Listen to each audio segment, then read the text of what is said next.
you enjoy networking? I don't know what is networking. It depends on the crowd. Yes. Not really. Sometimes I do want to run away. I don't do it too much. I know I should, but I would love the opportunity to. What is networking? Now, I'm going to ask you the same question. Do you enjoy networking? Please share your answers. Jambo, namaste, konnichiwa, bonjour, and greetings to all of you, no matter where you are in the world. Over the next 30 minutes, my hope is to inspire you to be comfortable with networking without changing who you are, so you can build your net worth. I will share some key takeaways so you understand why networking is important. I'll share how you can get comfortable and reduce anxiety that we all get so you don't feel like running away. And lastly, I'll share some do's and don'ts, some tips on networking that have worked for me. First, I'll just share a little bit about who I am. My name is Arti Gadia, and my network knows me as a change maker. My purpose is to be a voice for underrepresented groups in STEM and in leadership. And I've done this through several initiatives where the impact has led to a positive change. I was honored for my contribution in the cybersecurity industry by being named as one of the top 20 women in Canada. And this inspired me to write my journey in a book. And the reason I did this is to inspire readers to be authentic, to be a voice, and be yourself. I currently work as a cyber sales professional, and I serve on several cybersecurity boards. My latest initiative that I'm excited is a documentary celebrating amazing stories and moments of women and allies in our industry. Outside of work, I enjoy cooking, and as it's the summer here, you'll see me riding my motorcycle as I enjoy riding it. It's been quite a bumpy ride all over the world. The last few years have been challenging. From the pandemic to war to a shortage in supplies that has led to inflation. And now what we're seeing today is rising costs. I've seen many individuals lose their jobs. And at the same time, I've seen many opportunities arise as organizations are finding new ways to conduct their business. Remote work was never possible a few years ago, and today it is. The concept of virtual conferences was something that people never imagined would be successful. And look, we're here together where everyone from around the world is listening. Technology and a forced change in what was the norm has accelerated ways in which people can connect today. We saw a change, and there are many communication platforms that became a household name. On the other side, we also saw a negative impact as a result of what was happening. We heard about video fatigue as people were tired of this virtual experience and needed a break from it. But at the same time, as people couldn't travel, it became so much easier to connect with individuals from all over the world. In theory, virtual networking should be easy, right? Should be click a button, send, and accept. Easy, right? So I was curious, and I began my research on how many people enjoyed networking. As you saw from the video earlier on, I received so many different views and answers. There was a lot of individuals who didn't even want to get onto camera that said, it's not for me. But I was actually able to capture their viewpoints through the conversations I had that I will share during this talk. But I can tell you one thing for sure is the majority of the individuals I asked, their answer was not really. And as I dug further into some of these conversations, for those that said no, I was curious and interested to understand what were some of the barriers that they were experiencing. And I categorized from the conversations, I'll categorize these into 5 points. The first one is personality types. I heard from individuals, well, I'm an introvert and it's not my thing. Well, I'm an introvert too. The second one that I heard was fear of rejection. And, when there's fear, there's anxiety. People get anxious. And I heard from individuals saying, well, I just avoid going to places that I don't know anyone. It just makes me anxious. The third reason that I heard was, well, I'm not sure. I don't know how to network. The fourth one is, I don't like small talk and it makes me uncomfortable. It's that concept when you feel uncomfortable. I'm sure every one of us have been in that situation. And when you're uncomfortable, sometimes to overcome it, from an individual, they said, it just makes me feel fake. And the last one, time. Oh gosh, I heard from quite a few different individuals that said time was their barrier. I don't have time for this. I know it's good, but I don't have time. And what was really interesting is that many of the responses, after I asked them a little bit more, if they understood why it was important, they all agreed, they all understood that it was important, that networking is important.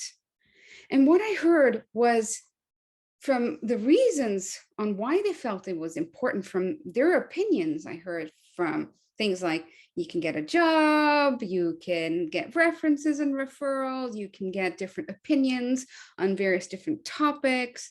They could be things that you could be sharing, feedback, you're connecting with like-minded people. For some, it was an opportunity to find a mentor or a sponsor. Heard a lot of different reasons why, and we all know it is important. So I'm here to highlight that by networking, you're sharing your values or your purpose with your audience. And by doing this, you're building your personal brand. I have another talk that I do that I've done in the past, which is building a personal brand in cybersecurity. And one of the things that I'll share here is a quote from Jeff Bezos. And he shares, your brand is what people say when you're not in the room. And networking is one of those things. As you build your brand and you've built your network, you're not in front of your network every single day or every single moment. And it's what your network is saying about you.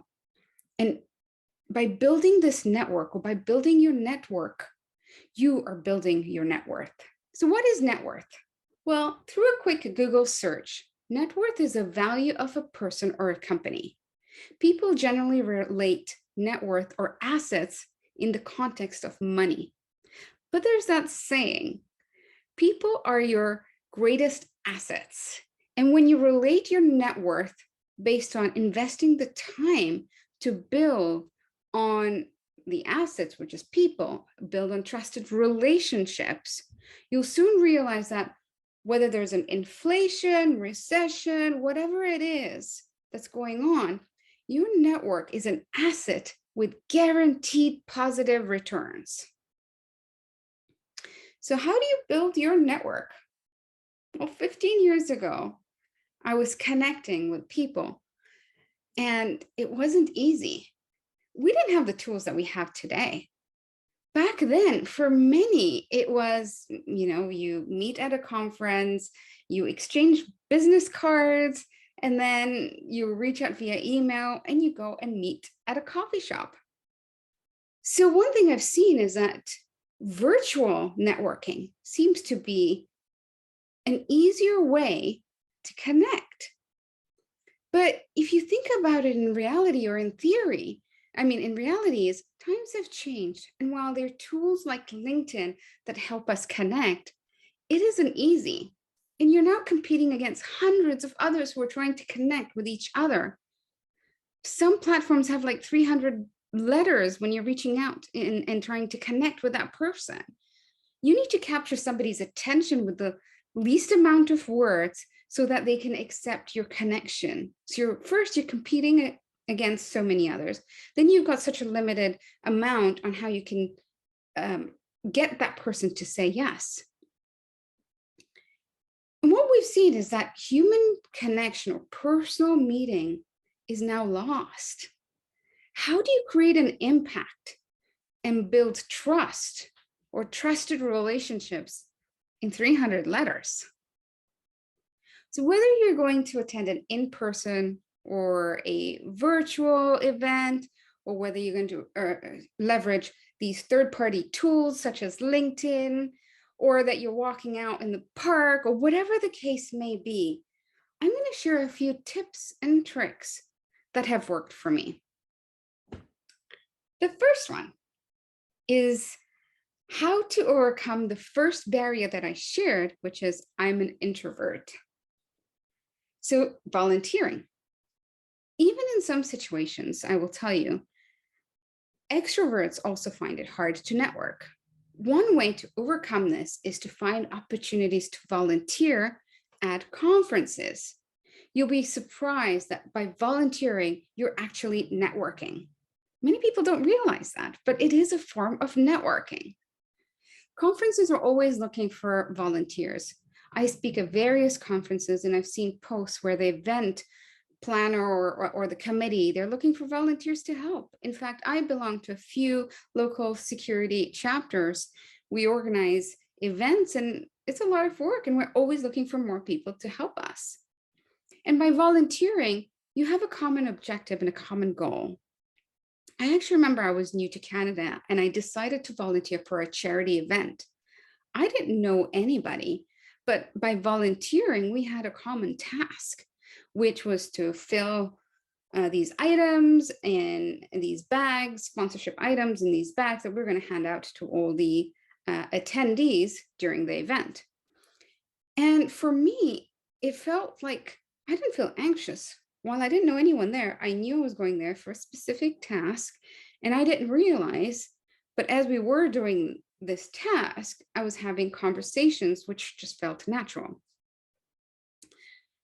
And the beauty of volunteering is that you get to choose whether you want to be front stage, you want to be backstage, you get to choose what you're comfortable with, whether you're an introvert or an extrovert, it doesn't matter. By doing this, you are now creating an environment that you're comfortable in. And in that situation, when I was volunteering, like I mentioned, while conversations started off with a specific task, hey, you fill in these items and I'll fill in those items, and let's do it this way. Guess what? It didn't feel like small talk. And while we were doing this, we were having all these other conversations. Volunteer and network at these conferences. You never know who you could meet. And someone, someday you might meet as a result who may have a similar passion. Someone who may end up jumping and helping you at the time that you're looking for opportunities. And I know in my case, I met with someone where we connected and we kept in touch. And as part of that conversation, I shared I was actually looking for a job. Now, I didn't ask them for a job, but I just happened to mention just as we were doing that. And immediately, that individual sent me an email, and later on, after we exchanged contacts, they sent me an email saying, hey, here's some recruitment agencies, let me send you a warm introduction. And that's what they did. And guess what? I got my first interview as a result. This was many years back when I was new in the country. Think of ways that you can get involved. And one way could be through volunteering, or to get involved with local community activities. The second tip is connect through a common passion. So if we look at the barrier, I'm not sure, or I don't know how to network effectively, this is a great approach to find something that you can connect with that person. For example, last weekend, I was at a friend's house. We were going to a beach nearby. They were sitting on one side and I decided to walk my dog around the beach. And in the crowd, there was somebody else who also had a dog. Oddly enough, we found ourselves walking to each other. And The reason for that is we both had something common that we were able to identify before we approached each other, which was our dog. Didn't even think we were complete strangers. That concept of, I don't know anybody, or I don't like talking to strangers, we didn't even realize because it was something common we were able to find. And while our dogs drew us to connect, it was that common passion, having a dog, or common piece that connected us, that got us talking. It felt natural. It actually becomes natural when that happens and you don't realize. And similarly, you can apply that same concept with leveraging social media and connecting virtually. For example, based on my purpose to be a voice for underrepresented groups, there's some social media sites that have algorithms in my feed, and it shares things that it knows interest me based on my behavior, as well as posts from people that I've liked in the past. And when I've enjoyed reading someone's post and I'm not connected with them, I send them a connection request to let them know how much I enjoyed reading their article and what I gained from it. And I'd like to have a further conversation with them.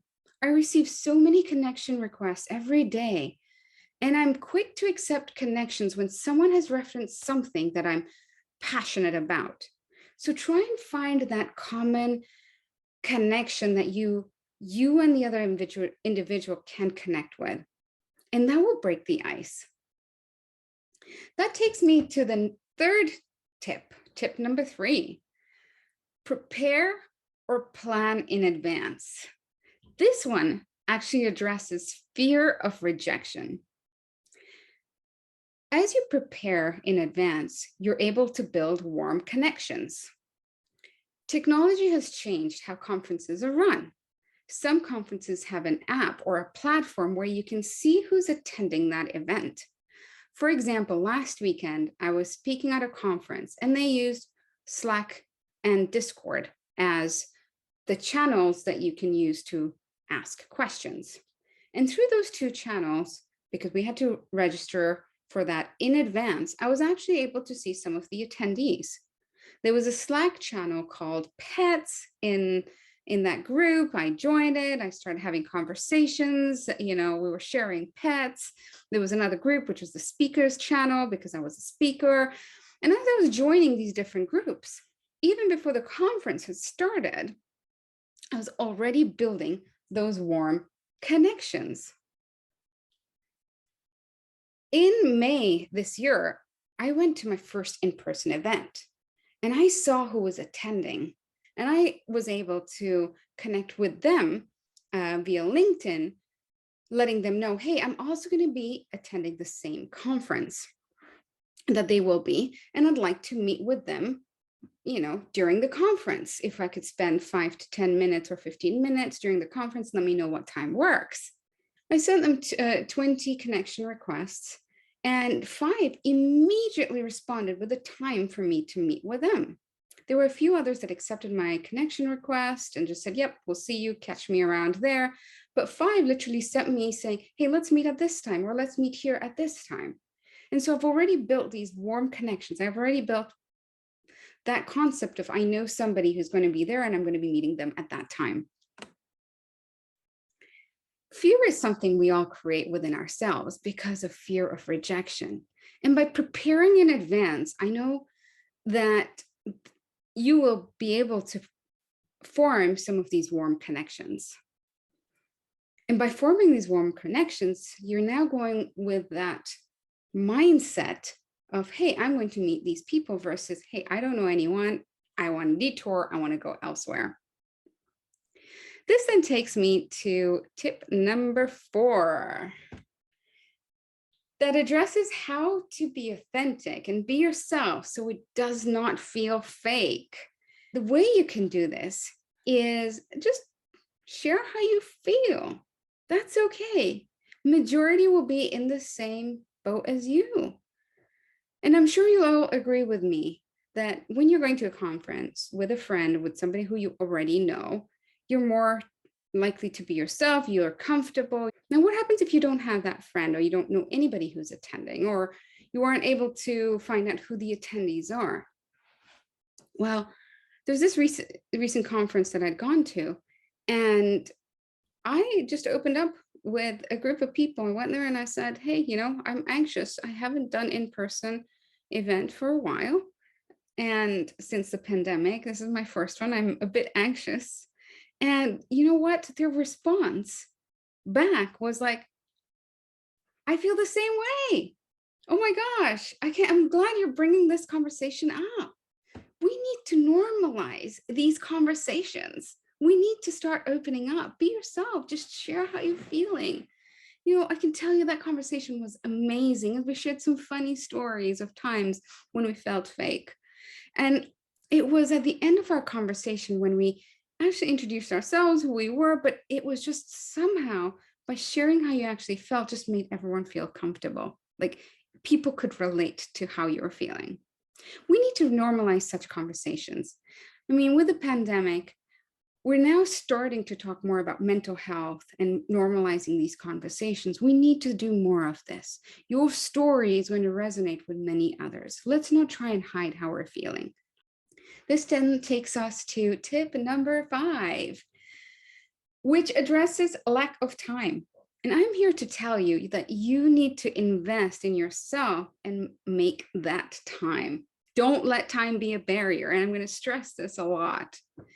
We did it very well when we didn't have technology in place. As you're heading out for lunch with somebody who was also going to the same place, we'll go together.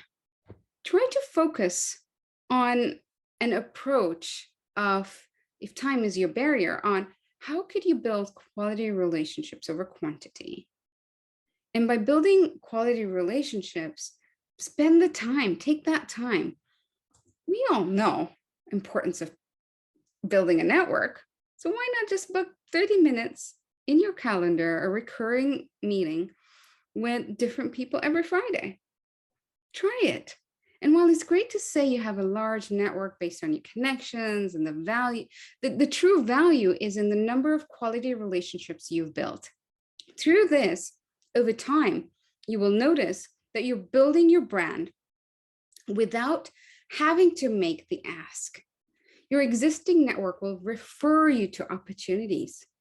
My network naturally became a referral base for me as they were recommending my name to be a speaker at several different conferences that I didn't even apply for CFPs.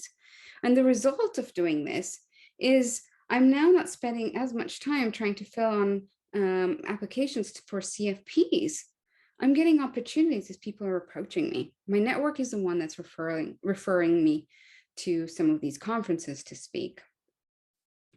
So this then takes us to the next section on what not to do as you build your network.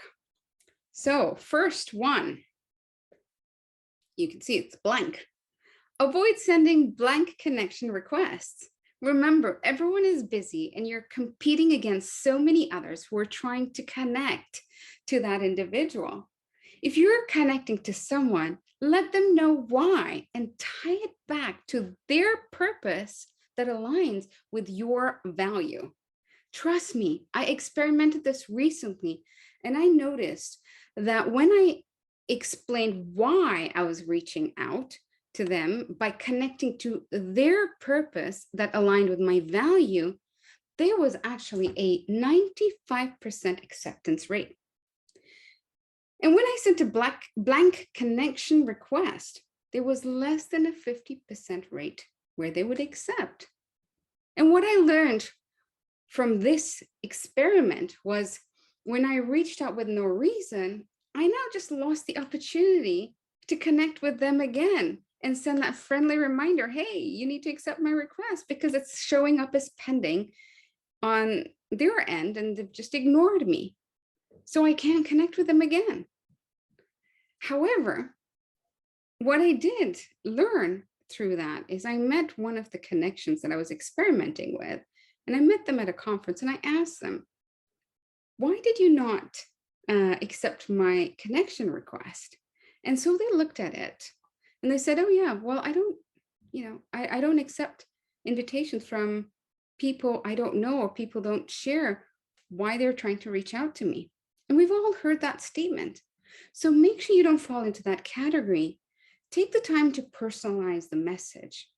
This then takes me to tip number 2, which is avoid leveraging someone in your network where you haven't invested the time in building trust with them.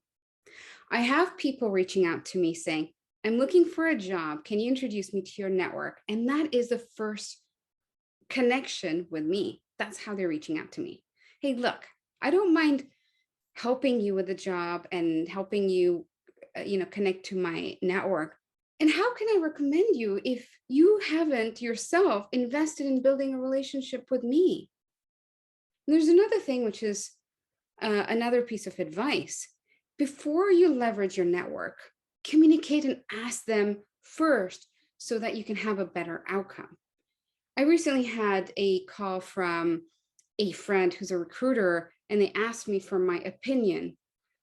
And that individual hadn't reached out to me, and I couldn't remember who they were. It's that concept, out of sight, out of mind. If you haven't reached out to me, you haven't asked me, and I'm randomly asked, I'm not prepared and I can't help you. So make sure that you communicate well. You connect with that person, you ask them for permission, and that's how you can leverage your network. Tip number 3, don't limit your connections with only people in your industry or job profession. This reduces your opportunity to share your purpose to a larger audience. Challenge yourself to go beyond so you can gather different viewpoints. 2 years ago, I was approached to speak at a conference, which was to accounting professionals. And to help me prepare for my talk, so I knew the audience better, I needed to speak to a few accounting professionals. The challenge I realized was that most of my network was people in cybersecurity. And that's when I realized I have to go beyond. And that's what I started doing. And so I went beyond. I've got a larger network. And in this way, I can actually understand different industries. I can share that my purpose based on seeing some similarities, some differences with the different industries, with different people from different backgrounds. I get to learn a lot more. Tip number 4 to avoid is avoid making it a one-time thing. Invest and dedicate time with your network.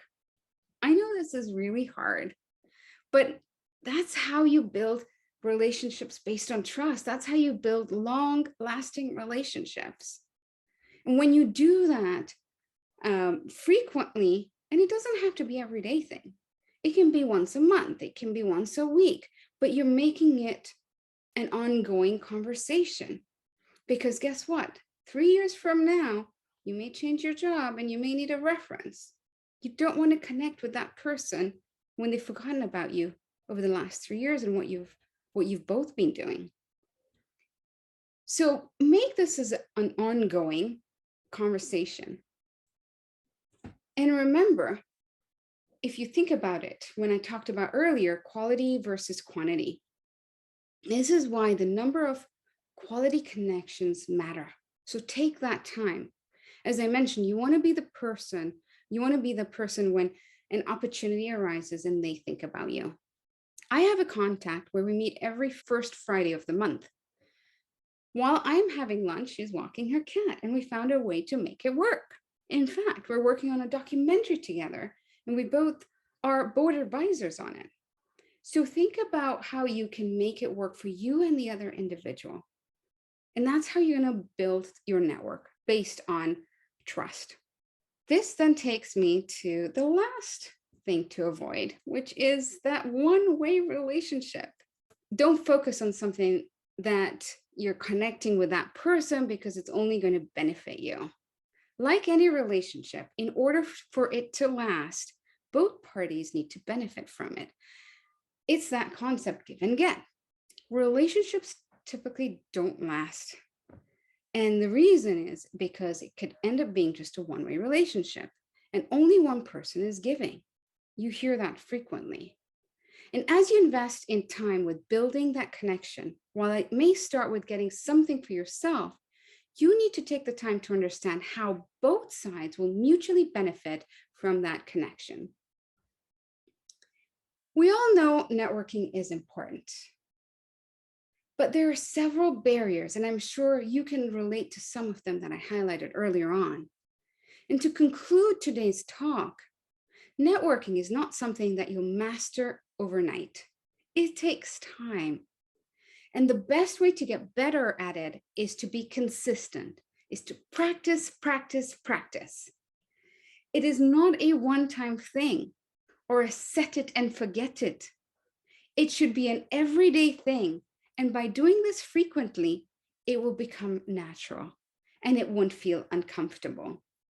Remember, an important point as part of networking: don't change who you are and don't compromise on your values. Stay true to yourself. And when you invest in the time to network, trust me, you will see guaranteed returns and increase your net worth. So what are you waiting for? Try it at this conference and share your feedback with me through connecting with me on LinkedIn. I want to hear your feedback. I've just shared my LinkedIn link there. So thank you. And a huge thank you to you, the audience, for joining me in an important topic. With that, I'd like to say shukriya, asante sana, merci beaucoup, arigato gozaimasu, and thank you.